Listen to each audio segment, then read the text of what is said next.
Ladies and gentlemen, welcome to Chanel Jasmine, the best novel Chanel for romantic stories. Hai guys, selamat datang di channel Jasmine, channel terbaik untuk menyimak novel-novel romantis.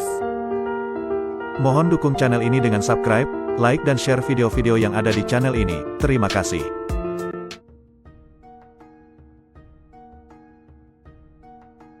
Perintah Kaisar Naga bab 4811, 4812, 4813. Apa yang kamu bicarakan? Kamu mencari kematian. Wen Xi mengerutkan kening dan hendak menyerang Tuan Muda Ming. Kakak, Wen Qing meraih adiknya dan berkata, sebelum ayah pergi mengasingkan diri, dia berpesan agar kita tidak membuat masalah. Wen Xi sangat marah hingga wajahnya memerah, tetapi dia hanya melotot ke arah Tuan Muda Ming lalu pergi.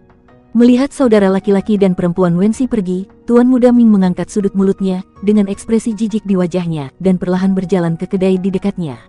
Ketika mereka melihat orang itu datang, orang-orang di kedai itu segera melayaninya dengan baik. Itu karena Tuan Muda Ming ini terkenal jahat. Tuan Muda Ming menyeruput anggurnya dengan hati-hati, dan di belakangnya, 8 kultivator alam transformasi keabadian berdiri tegak. Adegan ini sungguh mengagumkan. Tiba-tiba, aura mengerikan perlahan menyelimuti seluruh kedai, lalu seorang lelaki tua berambut merah dan berwajah mengerikan perlahan berjalan mendekat. Tuan, penguasa aula khawatir kalau Tuan Muda Ming akan berada dalam bahaya, jadi dia mengutus menteri tua ini untuk mengikuti Tuan Muda. Orang tua itu berbicara dengan penuh hormat di depan Tuan Muda Ming. Hantu berambut merah, katakan saja kamu datang ke sini untuk mengawasiku. Kenapa kamu bicara omong kosong begitu? Dengan kekuatanku dan 8 kultivator iblis besar di belakangku, siapa yang dapat membahayakan aku? Tuan Muda Ming mendengus dingin. Orang tua berambut merah itu menundukkan kepalanya dan tidak mengatakan apapun. Tanyakan saja pada orang bernama Dev itu apakah dia punya pendukung yang kuat. Kalau hanya ada kota matahari dan bulan, itu akan terlalu membosankan. Kota matahari dan bulan terlalu lemah dan tidak sepadan dengan usahaku. Tuan Muda Ming berkata kepada pria tua berambut merah. Baik, Tuan. Setelah berkata demikian, tubuh lelaki tua berambut merah itu langsung lenyap. Aku sangat berharap Dev memiliki pendukung yang kuat. Ini akan membuatnya lebih menarik. Kalau tidak, perjalanan ini akan terlalu membosankan. Tuan Muda Ming menggoyangkan gelas anggur di tangannya dan berkata. Sementara itu di Sekte Tao, di markas besar kota matahari dan bulan. Dev berlatih dengan tenang. Tidak ada yang mengganggunya, jadi Dev bisa berlatih dengan baik. Ketika tangga surgawi muncul, dia bisa mencapai 1 tingkat lagi. Dev, berhentilah berlatih. Tuan muda dari 4 aula dunia bawah ada di sini. Orang ini sangat sombong, bahkan lebih sombong darimu. Lin Kevan bergegas ke kamar Dev dan berkata, apa hubungannya dia kesombongannya denganku? Tanya Dev. Tuan Muda Ming ini mendengar bahwa kamu sangat sombong dan sedang mencari seseorang untuk menyelidikimu. Kurasa dia akan menargetkanmu. Ekspresi Lin Kevan sedikit gugup. Jangan takut, bukankah ayahmu dan pendeta Tao Wuji akan segera datang? Kata Dev. Bahkan jika ayahku dan pendeta Tao Wuji datang, mereka tidak akan berdaya. Tuan Muda Ming membawa 8 pengawal yang berada di alam transformasi keabadian bersamanya. Dan hantu berambut merah itu juga ada di sini. Orang ini cukup kuat. Kudengar dia sudah mencapai alam transformasi keabadian tingkat kelima. Lin Kevan mengikuti Dev dan menjelaskan.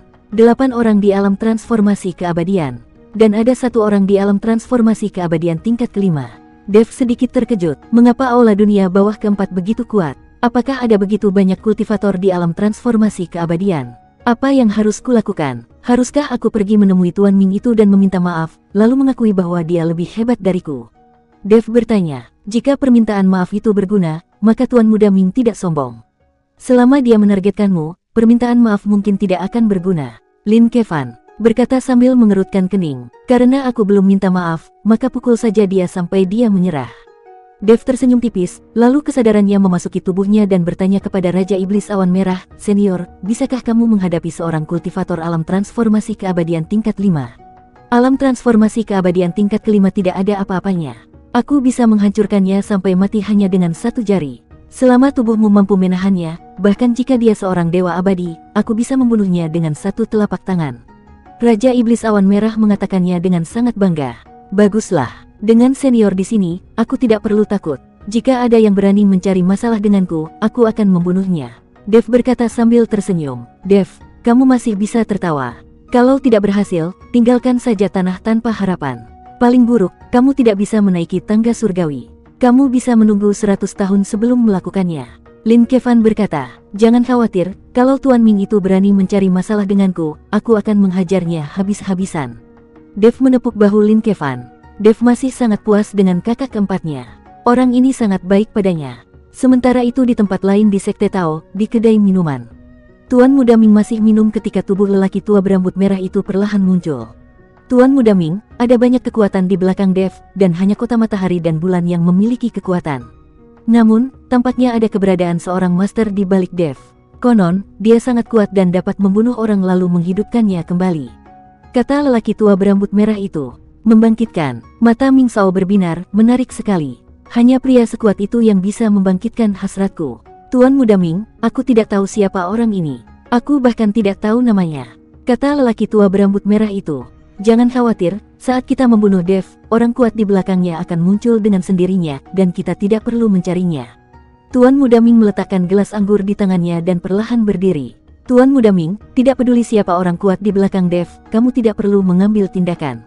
Selama kamu memberi perintah, aku akan memimpin 8 kultivator iblis untuk membunuh orang itu. Kata lelaki tua berambut merah itu. Tuan Muda Ming menoleh ke arah lelaki tua berambut merah itu. Hantu berambut merah, kesombongan dan meremehkan musuh tidaklah sama. Kamu harus mengubah kebiasaan buruk ini. Aku boleh saja bersikap sombong, tetapi aku tidak akan meremehkan lawan manapun. Kamu selalu meremehkan lawanmu. Ini bisa membahayakan nyawamu. Kamu orang yang bodoh, bukan orang yang sombong. Tuan Muda Ming benar, aku tidak pernah meremehkan lawan-lawanku. Hanya saja orang-orang ini tidak memenuhi syarat untuk menjadi lawan Tuan Muda Ming. Pria tua berambut merah itu menyanjungnya.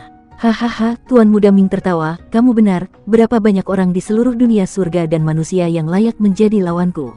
Pada saat ini, puluhan orang tiba-tiba muncul di Sekte Tao.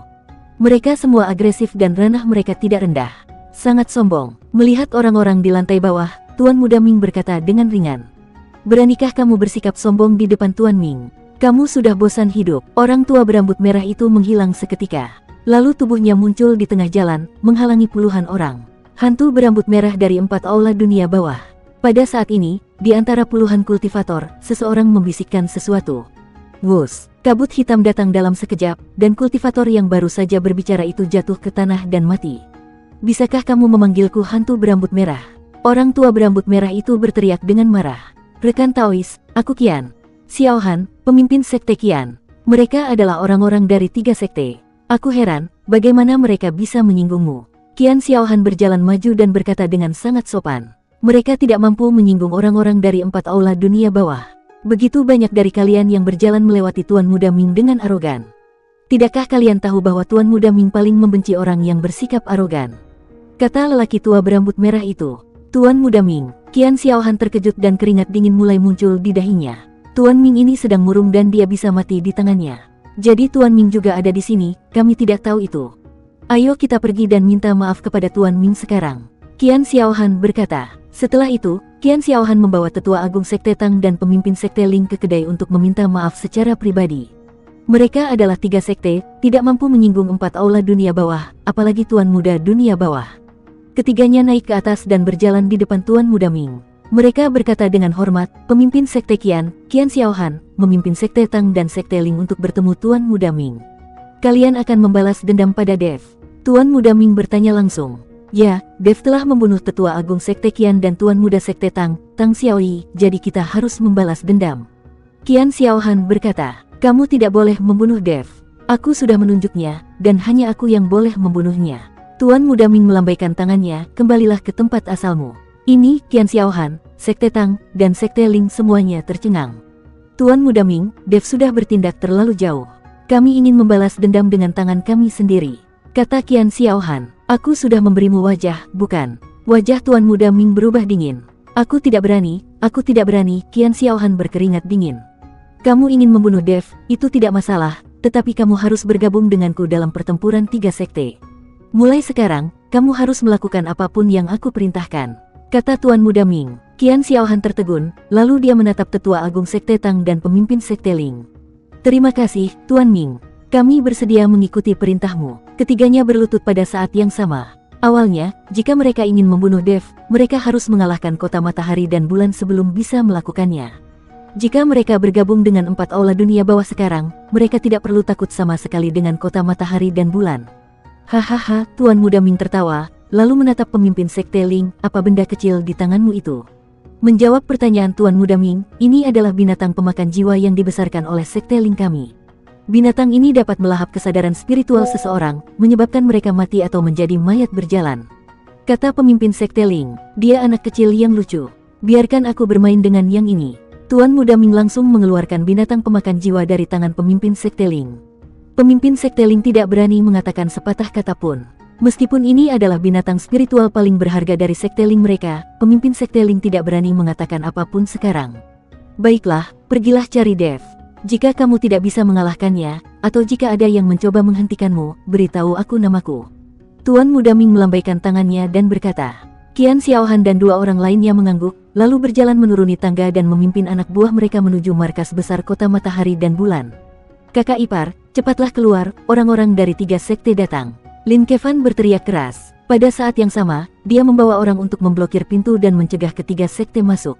Apa yang kau lakukan? Ini markas kota matahari dan bulan. Jika kau berani masuk tanpa izin, jangan salahkan kami karena bersikap kasar. Lin Kevan berteriak kepada orang-orang dari 3 kata. Pangeran Lin, kami di sini hanya untuk membalas dendam pada Dev. Aku harap kamu tidak akan menghentikan kami. Aku katakan padamu, kota matahari dan bulan tidak perlu menakut-nakuti kami.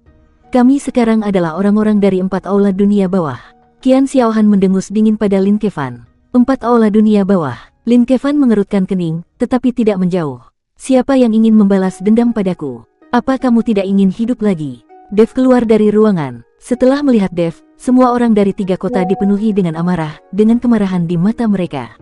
Dev, kau telah membunuh para tetua sekte Qian kami dan juga membunuh Tang Xiaoyi.